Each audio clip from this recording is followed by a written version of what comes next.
পর্যন্ত পড়ছি। এখন কি মা বাবার সাথে থাকেন? জায়গা জমি টমি আছে আপনাদের? হ্যাঁ আছে।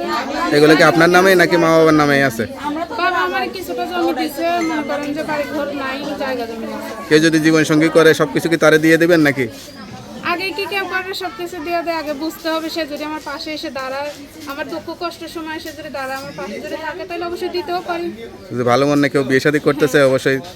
সুপ্রিয় দর্শক, আসসালামু আলাইকুম। দেশ ও প্রবাসে যে যেখানে আছেন আপনাদের প্রত্যেককেই শুভেচ্ছা জানাচ্ছে। আজকে নতুন একটি প্রতিবেদন দেখতেই পাচ্ছেন, আমার সামনে একটি আপু আসছে, ছোট্ট একটা বাচ্চা নিয়ে আসছে। আসলে কেন আসছে প্রতিবেদনে বা কি বলতে চাই চলুন কথা বলেই জানার চেষ্টা করি। আপু আসসালামু আলাইকুম। ওয়ালাইকুম সালাম। আপু আপনার নাম কি? আমার নাম হচ্ছে নুসরাত। নুসরাত। এই বাচ্চাটা কার? বাচ্চা আমার। তো বাচ্চার বাবা কি হয়েছে? বাচ্চার বাবা আর একটা বিয়ে শাদী করছে, সেই জন্য তাকে তালাক দিয়ে দিয়েছে। আপনি তালাক দিয়ে দিয়েছেন? হ্যাঁ, কারণ সে আমার খাওয়া পড়া দিত না, তাকে তাকে দিয়ে কি করবো, সেই জন্য তাকে তালাক দিয়ে দিয়েছে। কতদিন সংসার করছিলেন? বেশি দিন করিনি, 1 বছর। এই যে 1 বছরের সংসার, একটা বাচ্চা নিয়ে এলোমেলো জীবন, এখন কেমন লাগতেছে? এখন তো অনেক খারাপ লাগে যে আগের জীবনটাই তো ভালো ছিল। তো এখন কি নতুন করে বিয়ে শাদী করবেন সে আশা করেন নাকি কোনো সহযোগিতার জন্য আসছেন? নতুন করে বিয়ে শাদী করে আসছে, কারণ আমি সেদিনে চেষ্টা করবো, চিরদিনের জন্য কেউ কাউকে তো করবে না, সেই জন্য বিয়ে শাদীর জন্য। আচ্ছা আচ্ছা। তো বয়স কত আপনার এখন? বয়স হচ্ছে 30। আচ্ছা, লেখাপড়া করছিলেন?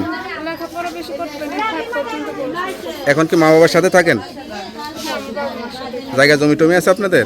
হ্যাঁ আছে। এগুলো কি আপনার নামেই নাকি মা বাবার নামেই আছে?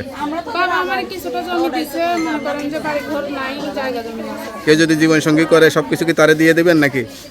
আগে কি কেউ করে সবকিছু দিয়ে দেয়, আগে বুঝতে হবে সে যদি আমার পাশে এসে দাঁড়ায়, আমার দুঃখ কষ্টের সময় এসে যদি দাঁড়ায়, আমার পাশে যদি থাকে তাহলে অবশ্যই দিতেও পারি।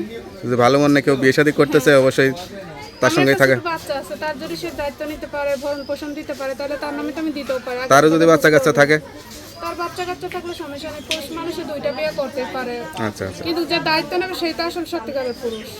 তো আপনার কষ্টের কথা শুনে অনেকেই যোগাযোগ করবে, বিয়ে শাদী করতেছে, নাম্বারটা তো দেওয়া যাবে? হ্যাঁ, নাম্বারটা মুখস্থ আছে? নাম মুখস্থ নেই আপনার? তার নাম্বারটা কি আমার কাছে দেন, আমি দেখে বলে দিই। ওই যে নাম্বারটা এটাই বলি। হ্যালো ভিউয়ার, শুনতে পারলেন এক অসহায় স্বামীহারা আপুর জীবন গল্প। কেউ যদি যোগাযোগ করতে চান, বিয়ে করতে চান, এই নাম্বারে যোগাযোগ করবেন। ছোট্ট একটা বাচ্চা নিয়ে কষ্টের জীবন।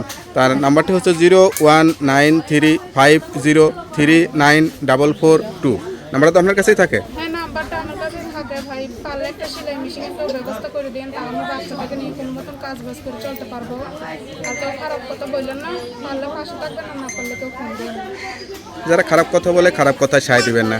আজ যে বিয়ে করবে সে যদি সেলাই মেশিন কিনে দেয় অবশ্যই সংসারের হেল্প হবে। সে যদি আপনি যদি ভালো কাজ করতে পারেন অবশ্যই ভালো স্বামী পাইবেন, অবশ্যই সে কিনে দেবে। বেকারত্ব ভালো লাগছে। ভালো থাকেন, দোয়া করি। আসসালামু আলাইকুম।